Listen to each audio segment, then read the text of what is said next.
Good morning all of you और स्वागत है आप सभी का एक बार फिर से परमेश्वर की प्रेजेंस में। प्रभु यीशु मसीह के नाम में हम पवित्र आत्मा के 9 वरदानों को सीख रहे हैं। कल हमने बुद्धि का वरदान सीखा और आज हम प्रकाशन के दूसरे वरदान को सीखने जा रहे हैं, जो है ज्ञान का वरदान। जिस प्रकार बुद्धि का वरदान होता है उसी प्रकार ज्ञान का वरदान भी होता है, द गिफ्ट ऑफ नॉलेज। और ये भी प्रकाशन का एक वरदान है। और इसको समझने के लिए हम फिर से हमारे बेस्ट एग्जाम्पल प्रभु यीशु मसीह के सेवकाई से, जीवन से समझेंगे। और यूहन्ना रचित सुसमाचार और उसके 4 अध्याय को हम लोग निकालेंगे। यूहन्ना रचित सुसमाचार उसका 4 अध्याय, जहां पर सामरी स्त्री के बारे में हम देखते हैं। सामरी स्त्री के बारे में हम पाते हैं और उसके पहले पद से लेके जब 26 पद तक हम पढ़ते हैं तो वहां पर यीशु मसीह की मुलाकात एक सामरी स्त्री से वहां पर होती है। और देखिए ज्ञान का वरदान किस प्रकार से जो है काम करता है। यीशु मसीह ने उस स्त्री से बातचीत की और यीशु मसीह ने जो है उस स्त्री से कहा, जा अपने पति को, 16 पद में लिखा है, यीशु मसीह ने कहा, जा अपने पति को बुला ला। स्त्री ने उसको उत्तर दिया, मैं बिना पति की हूं। स्त्री ने उत्तर दिया प्रभु को। यीशु ने उससे कहा, तू ठीक कहती है, मैं बिना पति की हूं, क्योंकि तू 5 पति कर चुकी है और जिसके पास तू है अब है वह भी तेरा पति नहीं है। यह तूने सच ही कहा है। बुद्धि का वरदान देखा आपने इस्तेमाल किया, यानी बुद्धि से, बुद्धि के वचन के द्वारा, बुद्धि की बात के द्वारा सब लोगों का मुंह बंद कर देना कि जिसने पाप ना किया हो पहले वो पत्थर मारे। सिक्के पे किसकी तस्वीर है? जिसकी है उसको दो। तो ये बुद्धि की बात, ये विजडम की बात। लेकिन यहां पर ज्ञान का वरदान कैसे इस्तेमाल हो रहा है? ज्ञान का वरदान ऐसे इस्तेमाल हो रहा है कि जो रियलिटी है किसी के बारे में, किसी की लाइफ के बारे में जो रियलिटी है, जैसे उस सामरी स्त्री के बारे में रियलिटी थी कि वो 5 पति कर चुकी थी और अब भी जिसके साथ थी वो भी उसका पति नहीं था। और ये रियलिटी प्रभु यीशु मसीह को पवित्र आत्मा की ओर से जाहिर कर दी गई। पवित्र आत्मा ने प्रभु यीशु मसीह को ये बात दिखा दी और ये बात बता दी। और प्रभु यीशु मसीह स्पष्ट रूप से कहते हैं कि जो तू 5 पति कर चुकी है और जिसके साथ तू अब है वो भी तेरा पति नहीं है। और स्त्री को ये बात सुनकर एकदम आश्चर्य हुआ कि ये कैसे मेरे जीवन के बारे में जो है इसको ये बात पता लग गई, कैसे इसको ये ज्ञान मिल गया, कैसे इसको इस बात के बारे में पता लग गया, किसने इसको बता दिया। हालेलुया। जैसे बहुत सारे लोगों के बारे में हम बता देते हैं।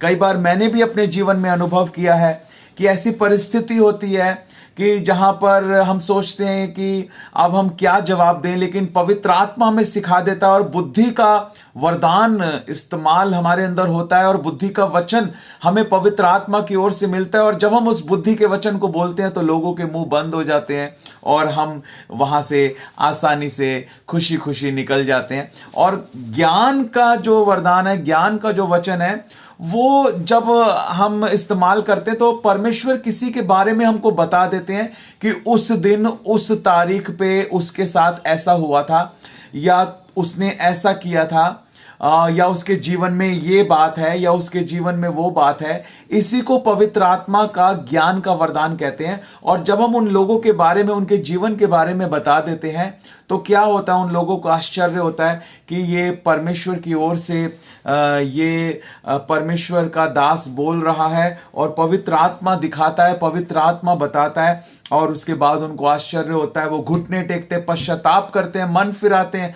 और प्रभु को अपने जीवन को सौंपते हैं। ये सारे वरदान जो इस्तेमाल किए जाते हैं, इनका मकसद परमेश्वर की महिमा करना है। और कोई भी व्यक्ति अपनी मर्जी से परमेश्वर के वरदानों को इस्तेमाल नहीं कर सकता है। जो भी परमेश्वर के पवित्र आत्मा के वरदान इस्तेमाल होते हैं वो परमेश्वर अपनी इच्छा से, अपनी मर्जी से इस्तेमाल करता है। हालेलुया। हम परमेश्वर का धन्यवाद करते हैं मेरे प्रियो। और साथ ही ज्ञान का वरदान, नॉलेज, लोगों के बारे में, जीवन के बारे में, उनके उनके उनके जीवन के बारे में, लाइफ के बारे में नॉलेज पवित्र आत्मा हमें देता है। मेरा विश्वास है कि आप गहराई से इन वरदानों के बारे में सीख रहे हैं। और मत्ती रचित सुसमाचार उसके 21 अध्याय को हम देख लेते हैं।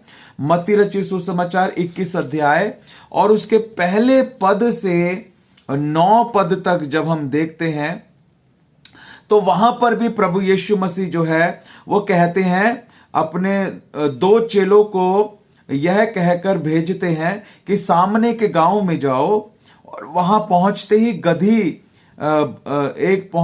गधी बंधी हुई मिलेगी और उसके साथ बच्चा तुम्हें मिलेगा, उसे खोलकर मेरे पास ले आना। यदि कोई तुमसे कुछ पूछे तो कहना प्रभु को इसका प्रयोजन है। हालेलुया।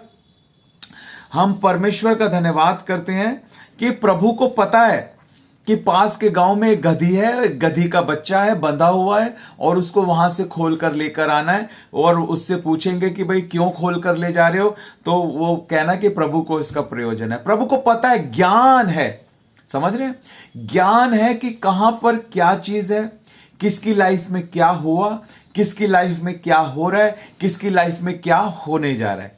हालेलुया। परमेश्वर का हम धन्यवाद करते हैं। वो सर्वज्ञानी परमेश्वर है, वो पवित्र आत्मा सर्वज्ञानी पवित्र आत्मा है जो हमें ज्ञान देता है और इस वरदान के द्वारा परमेश्वर का राज्य बढ़ता है। परमेश्वर आपको आशीष दे। तो आज के इस डेली डिवोशन में यही प्रश्न मैं आपसे पूछना चाहता हूं कि ज्ञान का वरदान क्या है और ज्ञान का वरदान जो आज हमने सीखा है वो कैसे इस्तेमाल होता है। और एक अच्छी बात जो आप लोग टाइप करके अगर बता सकते हैं तो बताने के लिए कोशिश करें। मैं चाहता हूं आज कि बुद्धि का वरदान और ज्ञान के वरदान में क्या अंतर है। मैंने आपको समझाया, बुद्धि का वरदान उस परिस्थिति में हमें जब शैतान जो है एक परीक्षा लेकर आता है और शैतान की ओर से एक परीक्षा आती है, तो उस समय बुद्धि का वरदान परमेश्वर इस्तेमाल करता है और हमारे अंदर, और